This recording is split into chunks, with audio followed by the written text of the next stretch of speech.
नमस्कार दोस्तों, कैसे हैं आप सभी। आशा करते हैं कि आप सब बहुत ही अच्छे होंगे। दोस्तों, आज से हम लोग एक नई श्रृंखला शुरू कर रहे हैं जिसमें हम लोग लूसेंट के जो सामान्य अध्ययन में जो वस्तुनिष्ठ की पुस्तक आती है उसके सभी प्रश्नों को हम लोग बारी बारी से करेंगे। आज इस वीडियो के माध्यम से हम लोग भारतीय इतिहास में चैप्टर 1 करेंगे और चैप्टर 1 कौन सा है? सामान्य परिचय। इसके बारे में हम लोग प्रश्न करेंगे। तो आइए बिना किसी देरी के शुरू करते हैं। जैसा कि आपके स्क्रीन पर पहला प्रश्न है कि इतिहास के तहत अध्ययन किया जाता है अतीत का, समाज का, शासन का या पर्यावरण का। तो इसका सही जवाब हो जाएगा अतीत का। अगला है प्रथम यूनानी इतिहासकार कौन था? आपके ऑप्शन हैं थ्यूसिडाइसिस, इसके बाद में हेरोडोटस, मनेथो या होमर। तो इसका सही जवाब क्या हो जाएगा? प्रथम यूनानी इतिहासकार हेरोडोटस थे, जिन्हें जो है क्या बोला जाता है? इतिहास का जनक बोला जाता है। अगला देखते हैं, निम्नलिखित में से किसने स्पष्टता कहा कि इतिहास के समस्त निष्कर्ष युक्ति संगत साक्ष्यों पर आधारित होते हैं? बताइए। तो इसका हम सीधे जवाब भी आपको बता देते हैं। इसका सही जवाब हो जाएगा थ्यूसिडाइडिस ने जो है कहा था कि इतिहास के समस्त निष्कर्ष युक्ति संगत साक्ष्यों पर आधारित होते हैं। अगला है क्वेश्चन, द हिस्ट्रीज के रचनाकार कौन है? हेरोडोटस, मेगस्थनीज, प्लूटार्क या प्लिनी। तो इसका सही जवाब हो जाएगा हेरोडोटस। दोस्तों, हम आप सभी को बताना चाहेंगे कि ये पुस्तक इतनी ज़्यादा महत्वपूर्ण है कि हर पेपर में कहीं ना कहीं से इससे प्रश्न जरूर बनते हैं और ज़्यादातर हम ये कह सकते हैं 50 से 60% इसी बुक से प्रश्न बनते हैं।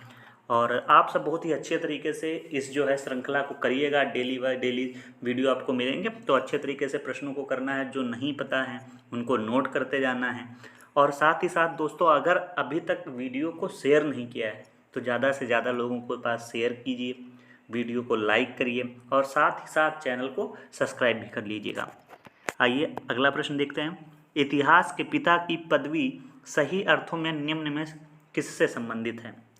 तो अभी मैंने बताया था कि इतिहास का पिता किसे कहा जाता है? हेरोडोटस। ऑप्शन ए इसका सही जवाब होगा। अगला क्वेश्चन देखते हैं, इतिहास अपने को दोहराता है यह कथन किसका है? हीगेल, कार्ल मार्क्स, कल्हड़ या बर्नी।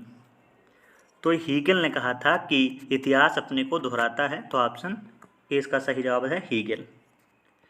अगला प्रश्न है, हम इतिहास से यही सीखते हैं कि आदमी इतिहास से कभी कुछ नहीं सीखता। फिर एक बार इसको हम पढ़े देते हैं, हम इतिहास से यही सीखते हैं कि आदमी इतिहास से कभी कुछ नहीं सीखता। एक किसका कथन है? बहुत ही अच्छा कथन है। तो इसका सही जवाब क्या हो जाएगा? हीगेल। ऑप्शन ए इसका सही जवाब होगा। अगला है, किसका कथन है समस्त इतिहास वर्ग संघर्ष का इतिहास है? Karl Marx, J B Bury या जो है कालिंगवुड या E.H. कार। तो इसका सही जवाब हो जाएगा समस्त इतिहास वर्ग संघर्ष का इतिहास है, कार्ल मार्क्स ने कहा था। प्रश्न संख्या 9 है, निम्नलिखित में से कौन सा एक इतिहास के विषय में मार्क्स के दृष्टिकोण का संक्षिप्त वर्णन करता है? इतिहास विभिन्न व्यक्तियों के बीच मुद्दों का अभिलेख है। इतिहास शोषण और शोषित वर्गों के बीच का संघर्ष का सिलसिला है। इतिहास अतीत की घटनाओं का विश्वसनीय अभिलेख है या इनमें से कोई नहीं। तो बताएं, मार्क्स दृष्टिकोण से इसमें संक्षिप्त कौन सा होगा? इतिहास शोषक और शोषित वर्गों के बीच का संघर्ष का सिलसिला है। प्रश्न संख्या 10 है, निम्नलिखित में से किसने द्वंद्वात्मक भौतिकवाद के सिद्धांत का प्रतिपादन किया? हीगल, मार्क्स, एंजेल्स या लेनिन। तो इसका सही जवाब हो जाएगा लेनिन। ऑप्शन डी इसका सही जवाब है। अगला है, कार्ल मार्क्स ने वर्ग संघर्ष की प्रक्रिया को निम्नलिखित में से किस सिद्धांत की मदद से समझाया है? आधुनिक उदारवाद, अस्तित्ववाद, डार्विन का विकासवाद या द्वंद्वात्मक भौतिकवाद से।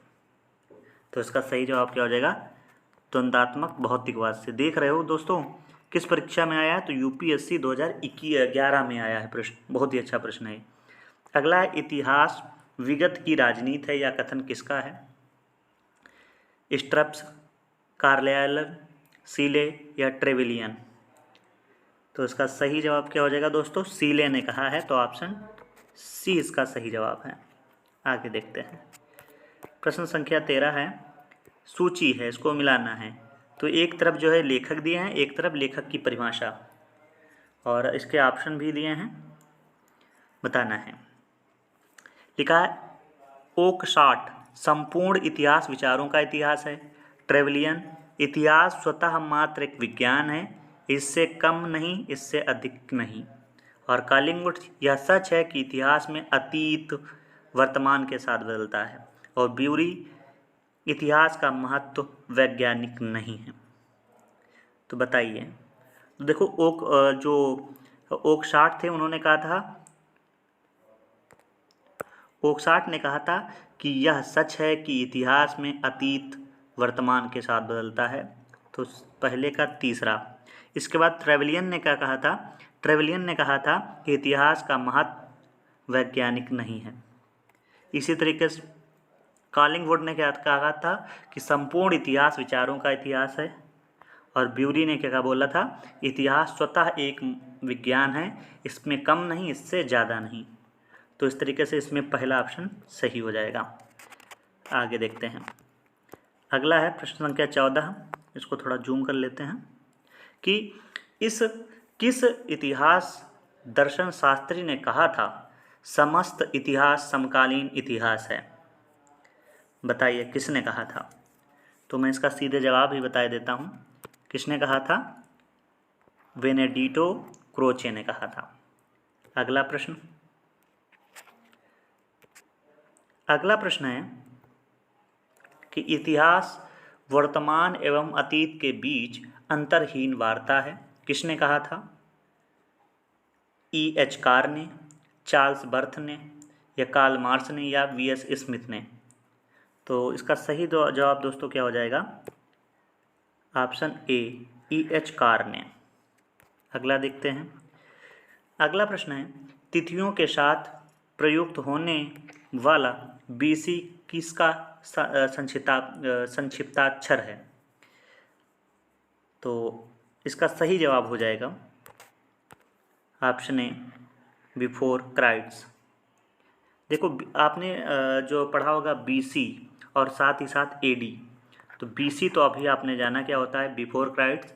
और अगर पूछा जाए AD तो एडो डोमिनी, या ईस्वी भी बोल सकते हो हिंदी में। आगे देखते हैं। अगला है तिथियों के साथ प्रयुक्त होने वाला AD। तो यही देखो एडो डोमिनी आ गया, ऑप्शन ए इसका सही जवाब होगा। वर्ष 50 ईसा पूर्व, वर्ष 150 ईसा पूर्व के पहले आता है, वर्ष 150 ईसा पूर्व के बाद आता है। जिस वर्ष में वर्ष 150 ईसा पूर्व आता है, जिस दशक में वर्ष 150 ईसा पूर्व आता है। बताइए इसका सही जवाब। प्रश्न को ढंग से समझना है। पूछा गया है कि जो वर्ष 50 ईसा पूर्व है वो जो है किसके पहले आता है या बाद आता है, इस तरीके से ऑप्शन दिए हैं।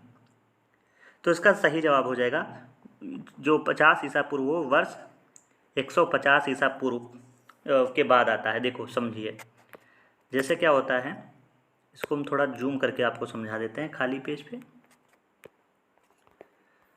जैसे समझें। जैसे मान लीजिए यहाँ पे ईसा मसीह का जन्म हुआ है, 0 या 0 नहीं कहेंगे हम, इसको 1 मान लेते हैं कि 1 हो गया।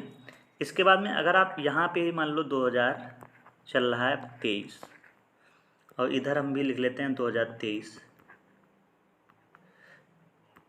अब समझिए, अगर हम लोग इधर की ओर आगे की ओर इधर जाएंगे, अब अभी वर्तमान में, तो इधर जो है AD आएगा, और इधर जाएंगे तो क्या आ जाएगा, इधर आएगा BC, या हम इसको बोल सकते हैं इधर आएगा ईसवी और इधर आएगा ईसा पूर्व। अब जैसे मान लीजिए अगर हमको BC में काउंट करना है तो हम लोग ये 2023 से 2022 हम लोग उल्टा चलेंगे BC में।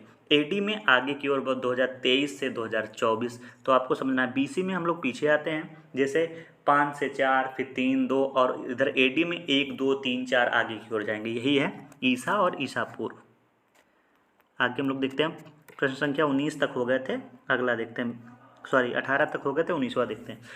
वर्ष 1050 ईस्वी किस शताब्दी में आता है?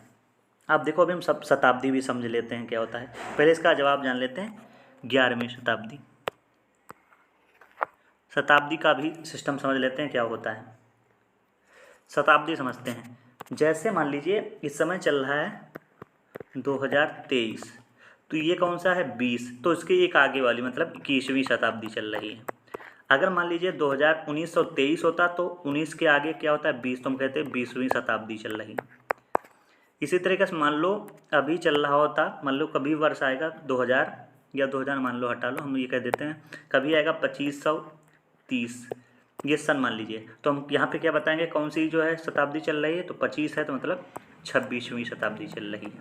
ठीक है, तो आपको समझ में आ गया होगा। आगे देखते हैं, तो इसी तरीके से इसमें क्या था 1050 ईस्वी था, तो कौन सी हो जाएगी 10 है तो मतलब 11वीं शताब्दी चल रही है। अगला प्रश्न संख्या 20 देखते हैं। लिखा है सूची 1 को सूची 2 से सुमेचित कीजिए। एक लिखा है विक्रम संवत, शक संवत, गुप्त संवत और कलि संवत। देखते हैं, देखो समझिए, इसके ऑप्शन भी पहले देख लेते हैं। इसके ऑप्शन इधर दिए हैं। अब देखिए,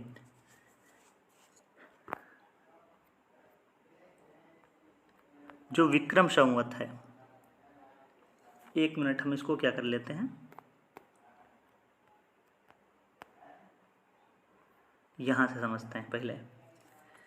इसका जो सही जवाब है मैं उसको आपको बता देता हूँ। इसमें जो सही जवाब हो जाएगा वो होगा ऑप्शन डी। अब इधर समझ लेते हैं, जो विक्रम संवत होता है वो 58 ईसा पूर्व से शुरू होता है। इसी तरीके शक संवत 68 ईसा पूर्व से, गुप्त संवत 320 से, और कलि संवत तो ये जो है ये आपका 3102 ईसा पूर्व से। तो आप इसको मिला लेंगे तो इसमें सही जवाब क्या हो जाएगा 4, 3, 2, 1। ऑप्शन इसका कौन सा सही था देखते हैं। ऑप्शन ए इसका सही जवाब है, सॉरी ऑप्शन डी इसका सही जवाब है। अगला है इसको थोड़ा जूम कर लेते हैं। अगला है विक्रम संवत प्रारंभ हुआ, तो अभी आपने जाना है विक्रम संवत 78 ईस्वी। अगला है शक संवत का प्रारंभ किस सम्राट के शासनकाल में हुआ था, तो इसका सही जवाब क्या हो जाएगा शक संवत के शुरुआत जो हुआ वो किसके शासनकाल में हुआ था, तो कनिष्क के समय। अगला, भारत का राष्ट्रीय पंचांग किस संवत पर आधारित है, तो ये तो सभी को पता होगा कि भारत का जो पंचांग है वो जो है शक संवत पर आधारित है। अगला देखते हैं, गुप्त संवत या कह सकते हो 319 से 320 को प्रारंभ करने का श्रेय किसको दिया जाता है, तो जो गुप्त संवत है वो चंद्रगुप्त प्रथम की देन है। अगला, चंद्रगुप्त प्रथम ने गुप्त संवत का प्रारंभ किस उपलक्ष्य में किया था, अपने राज्यारोहण के स्मारक के रूप में, शकों के उन्मूलन के उपलक्ष्य में, हूणों को परास्त करने के उपलक्ष्य में, या इनमें से कोई नहीं। तो जब इनका जो है चंद्रगुप्त प्रथम का जो है राज्यारोहण हुआ था तो उसी के स्मारक के रूप में जो है किसका शुरू किया था, गुप्त संवत की शुरुआत कराई थी। अगला देखते हैं, निम्नलिखित कथनों पर विचार कीजिए तथा नीचे दिए गए कूटों को सही उत्तर चुनिए। अब क्या लिखा है, विक्रम संवत 78 ईसा पूर्व से आरंभ हुआ, विक्रम संवत 58 है, 78 कह दिया था। विक्रम संवत 58 ईसा पूर्व से प्रारंभ हुआ, शक संवत 78 ईसा पूर्व से प्रारंभ हुआ, या जो है गुप्त वंश 319 से आरंभ हुआ, या भारत में मुसलमान का शासन 1192 से शुरू हुआ। बताइए इसका सही जवाब। इसमें जो है आपको देखना है कौन कौन से सही हैं, तो उसमें ए भी सही है, बी भी सही है, और तीसरा तो 1, 2, 3 किसमें है, ऑप्शन सी में है। अगला देखते हैं, प्रश्न संख्या 27। हर्षवर्धन ने 606 ईस्वी में हर्ष संवत की स्थापना किस उपलक्ष्य में की थी? अभी चंद्रगुप्त प्रथम ने देखा था कि जो उन्होंने अपने राज्यारोहण के उसमें शुरू किया था। अब जो है इसका सही जवाब क्या हो जाएगा? तो इसमें भी यही जवाब होगा कि हर्षवर्धन ने भी अपने राज्यारोहण के उपलक्ष्य में जो है इसकी शुरुआत कराई थी। आगे देखते हैं प्रश्न संख्या 28। निम्नलिखित में वह कौन सा संवत है जो कलचुरियों द्वारा प्रयुक्त किए जाने के कारण कलचुर संवत भी कहलाता है? तो देखो इसको ऑप्शन से ही आप समझ होंगे, क्योंकि विक्रम संवत और शक संवत होगा नहीं, तो इसका सही जवाब है त्रैकूट संवत। आगे देखते हैं, चालुक्य विक्रम संवत का प्रचलन किसने किया? तैलप द्वितीय, सोमेश्वर प्रथम, विक्रमादित्य मतलब छठवां, या सोमेश्वर द्वितीय? बताइए इसका सही जवाब। तो विक्रमादित्य षष्ठम।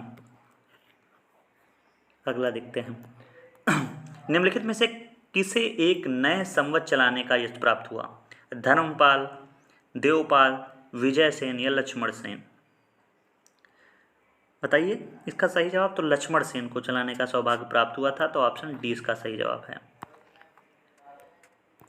प्रश्न संख्या 31 देखते हैं, निम्नलिखित में कौन सा वर्ष दिसंबर 2009 में शक संवत का वर्ष होगा? बताइए इसका सही जवाब। पूछा गया है प्रश्न कि निम्नलिखित में से कौन सा वर्ष दिसंबर 2009 में शक संवत का वर्ष होगा? तो 1931। हम लोग समझेंगे अभी कि जो है शक संवत और विक्रम संवत को कैसे देखना है। आगे देखते हैं, अगला प्रश्न है, विक्रम संवत 2070 को ईसवी संवत में रूपांतरित करने का मान क्या होगा? तो देखो कैसे निकालेंगे।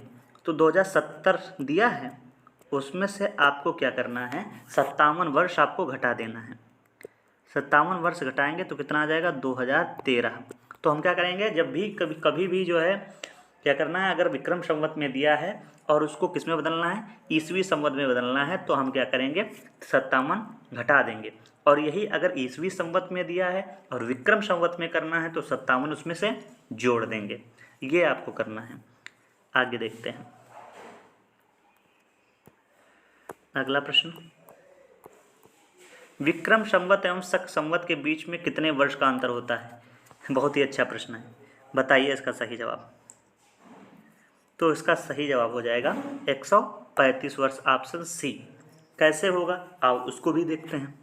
देखिए थोड़ा कहीं पे जूम कर लेते हैं समझाने के लिए, जैसे यहाँ पे देख लेते हैं। अभी आपने देखा था 78 और 57, इसको जोड़ दीजिए। देखो विक्रम संवत और शक संवत जोड़ दीजिए तो कितना आएगा, 135। 8 7 15 का 5 हासिल लगा 1 और 8 5 13, 135 वर्ष आ गया अंतर। तो ये आपको समझना है। तो इसका सही जवाब क्या है? Option C. अगला है, पुलकेशिन प्रथम का बादामी शिलालेख शक वर्ष 465 का नाम दिनांकित है। यदि इसे विक्रम संवत में दिनांकित करना हो तो वर्ष क्या होगा? बहुत ही अच्छा प्रश्न है। अब देखो कितना दिया है शक में, शक वर्ष में 465 दिया है। अभी आपने देखा शक संवत और विक्रम संवत के बीच में अंतर कितना होता है, 135 वर्ष का। तो 135 वर्ष इसमें जोड़ देंगे तो सही आंसर क्या हो जाएगा, 600। तो इसका सही जवाब क्या है, ऑप्शन ए 600। अगला देखें, राजस्थान सरकार के कैलेंडर में विक्रम संवत 2063 लिखा हुआ है, तो इसे शक संवत क्या होगा? फिर बताइए इसका आंसर। अगर आपने तरीका समझ लिया होगा तो बिल्कुल तुरंत कर दोगे आंसर। बताइए। तो इसमें क्या करना है, देखो किस में दिया हुआ है, तो विक्रम संवत में, और किस में बदलना है, शक संवत में। तो कितना 2063 है विक्रम संवत, इसमें से 135 हम क्या कर देंगे, घटा देंगे। 135 घटा देंगे तो इसका सही जवाब क्या हो जाएगा, अगर हम 13 में से 5 गया, सॉरी अरे हम क्या कर रहे हैं, हाँ 135 में से घटा देंगे तो 13 में से 5 गया 8 और इधर हुआ 5, 5 में से 3 गया 2 और 19, 1928। तो 1928 इसमें ऑप्शन कौन सा दिया है? Option C. तो इसका ऑप्शन सी इसका सही जवाब होगा। अगला देखते हैं। अगला है पुरातत्व में स्तर विन्यास पद्धति निम्नलिखित में से किसको समझने के लिए प्रयुक्त की जाती है? बताइए इसका सही जवाब। तो इसका सही जवाब हो जाएगा भौतिक अवशेष के क्रमिक निक्षेपण के लिए। ठीक है, आगे देखते हैं। अगला है कार्बन 14 तिथि निर्धारण पद्धति का विकास किसने किया? कहा जाता है कि कार्बन 14 के माध्यम से हम लोग जो है तिथि निर्धारित करते हैं, तो उसका पद्धति का विकास किसने किया है? तो विलार्ड ब्लिब्दी ने। ऑप्शन डी इसका सही जवाब होगा। अगला देखते हैं। अगला काष्ठ, अस्थि और शंख के पुरातत्वीय नमूनों का काल निर्धारण करने के लिए निम्नलिखित में से कौन सा अपनाया जाता है? तो अभी आपने जाना है आर्गन 14, सॉरी आर्गन नहीं, कार्बन 14। अगला कार्बन डेटिंग निम्न की आयु निर्धारण हेतु प्रयुक्त होती है? जीवाश्म, चट्टान, पौधे या इनमें से कोई नहीं? तो जीवाश्म, ऑप्शन ए। अगला देख लेते हैं प्रश्न संख्या 40। प्रागैतिहासिक का अंत और इतिहास का आरंभ तब माना जाता है जब मानव ने चलना सीखा, मानव ने एक दूसरे से बातचीत करना सीखा, मानव ने लिखना सीखा या मानव ने घर बनाकर रहना सीखा? बताइए। तो मानव ने जब लिखना सीखा तो उसे क्या बोला गया? प्रागैतिहासिक काल का अंत और इतिहास का आरंभ। अगला है भारत के संदर्भ में ऐतिहासिक काल का आरंभ कब माना जाता है? बताइए। तो कितना हो जाएगा? 600 ईसा पूर्व से। ऑप्शन जो है इसका सही होगा सी।